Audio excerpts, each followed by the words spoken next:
High everyone, welcome back to my channel a day with রূপসাতে সবাইকে স্বাগত জানিয়ে আজকে আমি আমার ব্লগটা স্টার্ট করছি। তো সেদিন চলে গেছিলাম অনেক দিন বাদে আমার প্রাণের শহর বালুরঘাটে।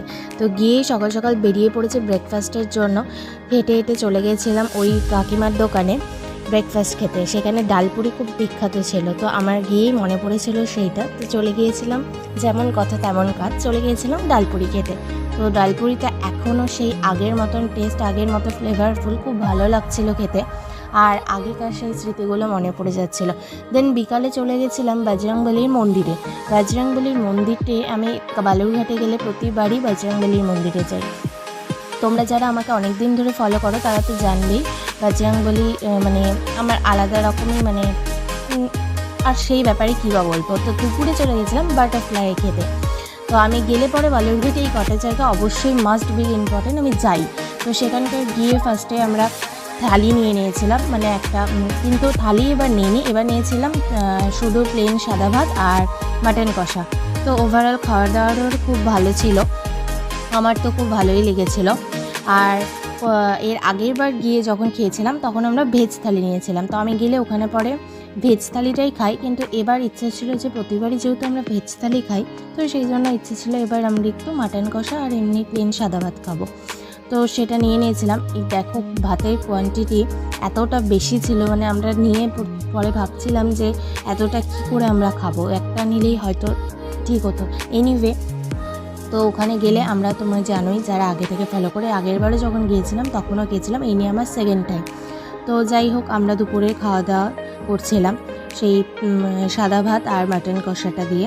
খুব ভালোই লাগছিল। আসলে কি বলতো, সারাদিন এত ঘুরেছি না, এত ক্লান্ত হয়ে এক্সস্টেড হয়ে গেছি যে খাওয়ার প্রতি সেই টানটাই চলে গেছিলো। তার কারণ তখন অলমোস্ট 4টা মতন বাজে, আর সেই সময় স্বাভাবিক কথা খেতে খেতে অনেক লেট হয়ে গেছিলো। সেই জন্য আমরা খেতে গিয়েছিলাম ঠিকই, কিন্তু রান্নাটাও মেবি ভালোই হয়েছিল। আসলে আমাদের খিদে, একটা কথা হয় জানো, একটা টাইমের পর খিদেটা মরে যায়। ওই টাইমটা যেহেতু পেরিয়ে গেছিলো, এই জন্য আমি অন্তত ঠিকঠাক টেস্ট পাচ্ছিলাম না। কিন্তু যেহেতু খেতে হবে দুপুরের দিকে, সেই জন্য যাই কথা সেরকম খেয়েছি। তো এই হলো ব্যাপার। আমি তো এখন খাচ্ছিলাম, আর সাথে একটু স্যালাড চেয়েছিলাম। এই যে বললাম যে স্যালাড হবে, তো বললো যে হ্যাঁ হবে।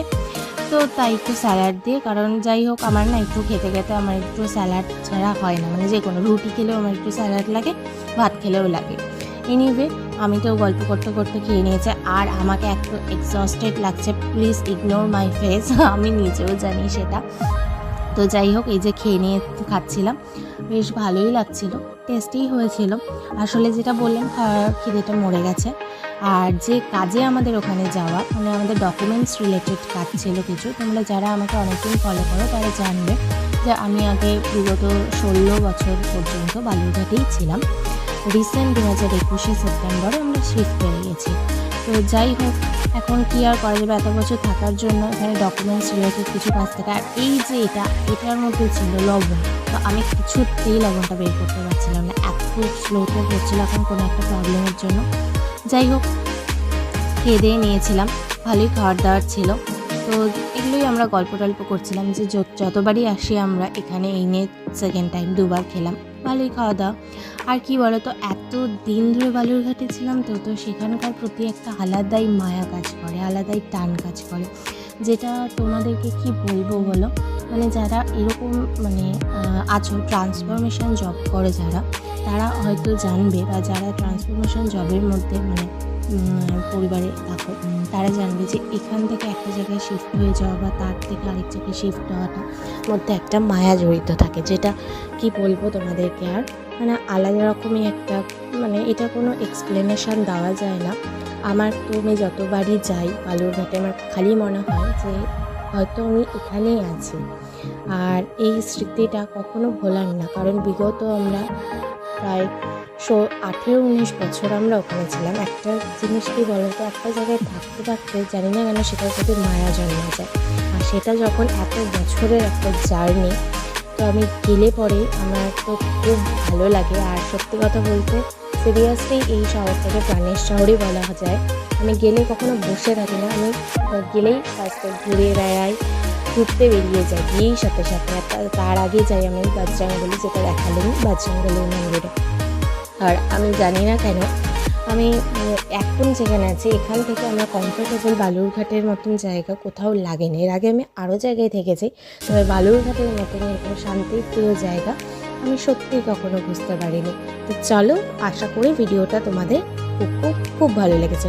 তো জানো ভিডিওটা ভালো লাগলে তোমাদের কী করতে হবে। ভিডিওটা ভালো লাগলে please do like, share and subscribe to my channel a day with Rupsa. এটাতে প্লিজ একবার হলেও তোমরা ভিজিট করো। আই হোপ তোমাদের ভিডিওটা খুব খুব খুব ভালো লাগবে। আর হয়তো আমি কিছু একটা খেতে খেতে ভুলছিলাম, ইগনোর মাই ফেস, আমি বললাম এক্সস্টেড হয়ে গেছি। তো that's it about my video. আর তোমাদেরকে যারা বলছে, তোমরা আমার যারা নিউ সাবস্ক্রাইবার আছে তাদেরকে সবাইকে অনেক অনেক থ্যাঙ্কস। আর আমার পাশে থাকার জন্য, এইভাবে সাপোর্ট করার জন্য, এইভাবে আমার পাশে থেকো, আমাকে সাপোর্ট করো। আর আমাকে অনেক অনেক সাপোর্ট করো, আমি যেন আরও দূর এগিয়ে যেতে পারি। আজকে তোমাদের জন্যে আমি এত দূর আসতে পেরেছি, কারণ আমি কখনো ভাবিনি আমি ভ্লগ করবো, সবাই জানো সেটা। তো যাই হোক, আমার তো খুব ভালো লেগেছে। That's it my video. তো চলো, এটা ইগনোর মাই ফেস, আমার একটু ইরিটেটেড লাগছিল। এনিওয়ে, বেশি হয়তো বক বক করে ফেলছি। চলো, ভিডিওটা ভালো লাগে please do like, share and subscribe to my channel. Till then stay happy, stay খুব খুব খুব পজিটিভ। বাই।